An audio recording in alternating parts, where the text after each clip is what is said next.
Isang magandang araw. Sa wakas, nakauwi na nga ang person sa Romblon. Kaya eto tayo ngayon, kakain na naman. Titikman ko na nga po itong siomai rice at ang obi flavor na ice fruit milk. Talaga namang ang aking ate ay hands-on dito sa kanyang maliit na business. At wala ho talaga akong masabi sa kasipagan nila Manang Den at Kuya Joseph. Grabe, kahit government employee, inaisisingit pa rin ang ganitong business. Go para sa ekonomiya at sundin ang hilig ng di magligalig. Hilig ho talaga ni Nang Den ang magluto. Ako naman hilig lang ang kumain.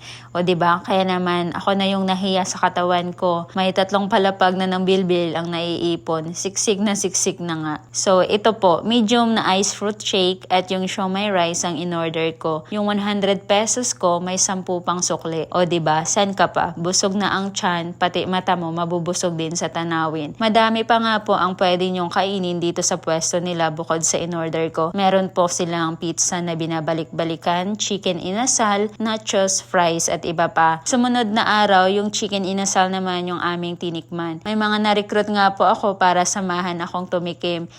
Mga classmate at best friend ko po sila nung college sa Romblon State University Sawang Campus. Syempre, hindi ko papalagpasin na hindi sila ayain at free ngayon ang mga teachers. O diba, shout out sa inyo, sa mga classmate kong teacher at ibang ay nasa ibang branch of service. Sa aming 3, ako lang yung naiba ng landas, char. Syempre, mas masarap ang kumain kung may chismisan, kamustahan. O, ano pang inaantay nyo? Puntahan nyo na ang Barangay Mapula sa Boulevard po sila and supportahan po natin ang kanilang munting business. Nga pala, kadalasan sold out yung inasal, kaya para ma-sure na makakain kayo, pwede po kayong magpa-reserve agad. Kindly message lang po kay Naex Tumanon or kay Kuya Joseph Tumanon sa Facebook. Madami pa pong pagkain ang ihahain nila. Come and visit po. Ngayon pa lang, nagpapasalamat na po ako sa inyong suporta sa akin. Naway pati ang business nila ay suportahan nyo din. And thank you for watching po. God bless us all. Bye!